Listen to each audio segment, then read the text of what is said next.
Number 1, Y.E. Yang. While most kids were chasing college scholarships, Y.E. Yang was stacking weights and working a side gig at a South Korean driving range. He didn't touch a golf club until 19, which is usually way too late to matter. But the man wasn't interested in timelines. One swing led to an obsession, and just as he started heating up, military service hit the brakes. 3 years gone, no excuses. Came back in his mid-20s and just kept grinding. In 2009, he stared down peak Tiger Woods at the PGA Championship, gave him nothing, and walked away with the trophy. Nobody else has ever taken a Sunday major lead away from Tiger. One win, one legend shattered. That's all it took. Number 2, KJ Choi. Before KJ Choi ever teed up a ball, he was lifting grown man weight like it was a school backpack. At 13, he was squatting 350 pounds and walking around like a human forklift. That's how he got the nickname Tank, and it wasn't a joke. He moved like machinery and played like it too. Slow, steady, impossible to shake. He wasn't flashy, didn't need fireworks. What he brought to the course was discipline, grit, and the stability of a bulldozer. The swing wasn't textbook, but the ball always obeyed.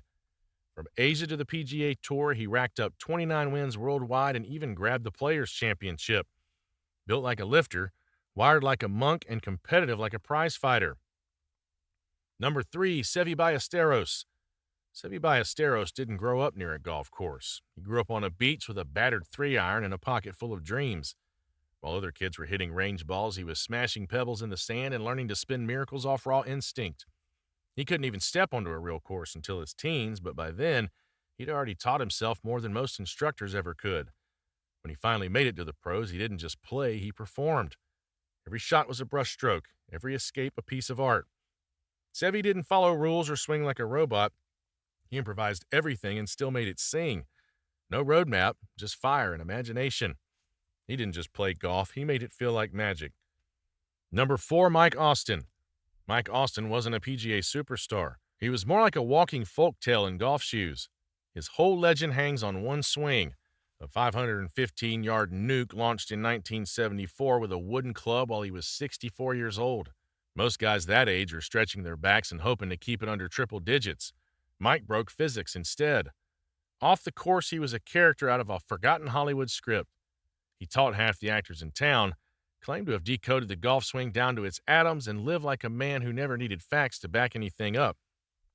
Nobody's beaten that drive since. Odds are nobody ever will. Number 5, Tiger Woods. Tiger Woods might have looked like the golden child of golf, but his early years were more boot camp than bedtime story. His father Earl turned practice into psychological warfare. He'd drop coins, shout nonsense, even blow horns while Tiger was mid-swing. It was chaos on purpose, because Earl wasn't raising a golfer. He was building a machine. By the time Tiger showed up on tour, he wasn't just good, he was terrifying. Ice in his veins, iron in his spine. No fluff, no fear, just domination with precision. His childhood sounded like a military operation, but it forged the kind of mindset that smashed records and crushed fields. At 21, he blitzed Augusta by 12 shots. Sponsors scrambled. Nike built an empire around him. TV ratings spiked. The tour bent to his will. But behind the Nike swoosh was a guy running 5 miles at dawn, lifting like a linebacker and studying greens like war maps. He once trained with Navy SEALs because demolishing golf courses wasn't enough. He played through torn ligaments and broken legs, won the U.S. Open on one good knee. Then came the crash, the rehab, the tabloids, the surgeries, and the comeback. In 2019, he rose from back fusion surgery and won the Masters again as if pain meant nothing. Even now, half broken and limping, if Tiger's in the field, everyone watches.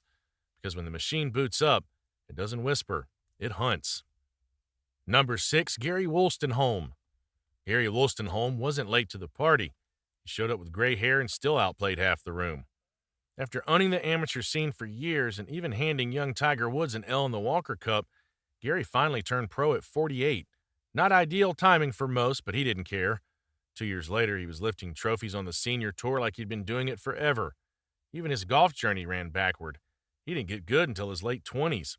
Before that, he was rocking a 23 handicap and probably more focused on lunch than leaderboard. The man aged into greatness like a bottle you forgot in the cellar. Number 7, Ian Poulter. When Ian Poulter turned pro at 20, he wasn't exactly lighting it up. He was a 4 handicap, not plus 4, just 4. Most pros are borderline scratch by age 14. Poulter started as a teaching pro, giving 1-pound lessons to kids at Leighton Buzzard Golf Club while working at the pro shop. But he had confidence for days, allowed his pants on tour, and an ability to deliver in big moments. Now he's a Ryder Cup icon. From flogging Mars bars to fist-pumping over Sergio's head, nobody saw that arc coming. Number 8, John Daly. John Daly didn't enter the PGA Tour. He crash-landed onto it like a beer truck with no brakes. One day he was the 9th alternate. The next he was hoisting the Wanamaker Trophy after winning the PGA Championship without a practice round. It made no sense, which is exactly why it made perfect sense for him. His fitness regimen? Pack of Marlboro Reds and a Fountain Diet Coke. If the average pro was obsessing over launch angles, Daly was choosing between vodka or whiskey. He gambled, smoked, overslept, and once got so hammered before a round he had to call it off. But when he was on, he nuked drives like they owed him money and putted like he'd borrowed someone else's nerves. He played like he lived, loud, unpredictable, impossible to ignore. And somehow he made that chaos look like magic. Daly didn't just win, he dragged a whole corner of the fan base in with him. Number 9, Boo Weekley. Boo Weekley talked like a fishing guide and swung like a tour vet with laser vision.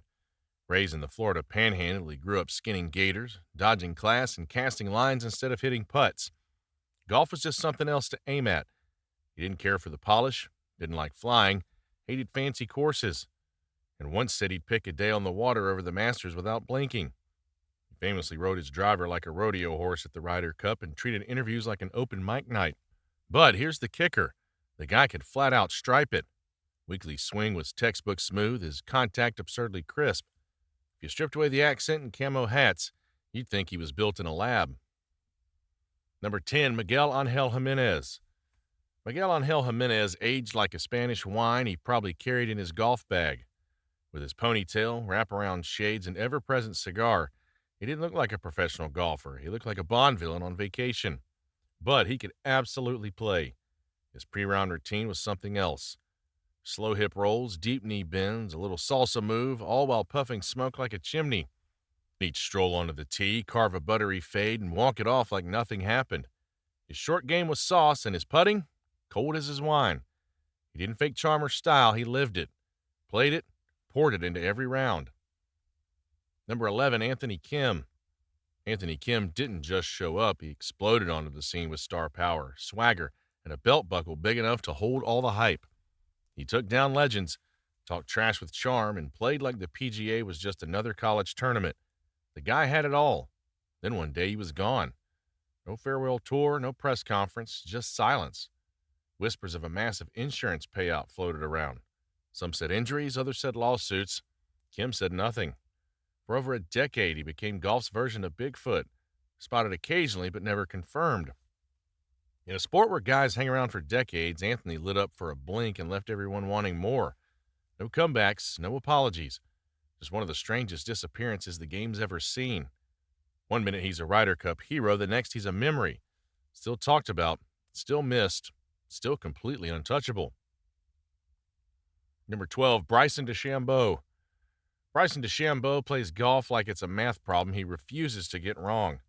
Every inch of his game is calculated. Every move, from his diet to his swing mechanics, comes with spreadsheets and side-eye from traditionalists. He's the only man on tour using single-length irons, the kind most coaches wouldn't dare touch, and he does it without blinking. While the rest of the field sticks to muscle memory and feel, Bryson's tracking spin axis, coefficient of restitution, and body mass percentage like he's prepping for a physics dissertation. At one point, he transformed himself into a human launch pad, gained 40 pounds in under a year, slammed protein shakes like water, pounded drives through the stratosphere while his peers were still figuring out their club face alignment. He didn't just try long drive competitions, he competed in them for fun and held his own. He made Augusta National, the most sacred course in golf, sound like an engineering lab during Masters Week. Words like par 67 and data margins left his mouth in post-round interviews. Golf fans didn't know whether to laugh, argue, or take notes. This isn't a guy who grew up emulating Seve's creativity or Tiger's swagger. Bryson built his game on theories, formulas, and muscle. Even his putting stroke was a masterclass for many. Locked wrists, straight back, straight through, arm locked to his torso like he was using a robotic limb. Some people loved it, some couldn't stand to watch, but no one looked away. Number 13, Robert Garrigus. Robert Garrigus had a cannon for a driver and the attention span of a Labrador in traffic. He came into the game with explosive talent, big swing, big power, raw potential, but for a long time, none of it stuck. His early career is basically a highlight reel of underachievement, missed cuts, and chaos. He admitted without hesitation that he smoked weed during competitive rounds on the Corn Ferry Tour. Not before, not after, during. Try explaining that to your sponsors. Eventually, the train came off the tracks. He lost his tour card, went to rehab, took a long look in the mirror, and for once, he didn't dodge what he saw. Garrigus did the work, cleaned up, and came back stronger. He found a rhythm, not always consistent, but grounded. He started to own his story instead of running from it. He's never been a traditional player, and his swing still looks like it's being chased by bees, but when he connects, it goes. And when he talks, people listen. He's open about relapse, open about pressure, open about how hard it is to stay on the rails. In a world where most pros spit out media-trained nothing statements, Garrigus brings brutal honesty. His story isn't just about recovery, it's about grit. It's about fighting through the fog and swinging like hell anyway. Number 14, Jesper Parnevik. Jesper Parnevik looked like someone dropped a rock star onto a driving range and told him to fake it. He showed up in flipped brim hats, tight shirts, and jeans at PGA Tour events. Nobody else dared to try it, and Parnevik barely seemed to notice. And given the way he played, you almost believed it worked. He didn't smile much, didn't celebrate like others. His vibe was cold, deadpan, quietly electric. But under that icy Swedish exterior was a guy who could absolutely stripe it. He contended in majors, won multiple events, and stayed unapologetically himself the whole time. He didn't just challenge golf's dress code, he challenged the idea that you had to act a certain way to win. Parnevik broke through without raising his voice. He let the ball talk, and he usually said something loud. Number 15, Bubba Watson. Bubba Watson never took one lesson. Not one.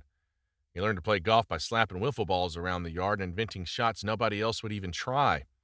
His swing looked like it was built out of duct tape and adrenaline. He didn't shape the ball. He told it what to do, dared it to disobey. Bubba could hit a 40-yard hook with a wedge and then follow it up with a laser straight drive to the next hole. It was chaos. Beautiful chaos. He won 2 green jackets without ever really playing the game the way it's supposed to be played. He cried after wins, talked to his ball like it was a pet. Bubba didn't care about stats or technique. He cared about feel, flair, and flying the ball through windows nobody else saw.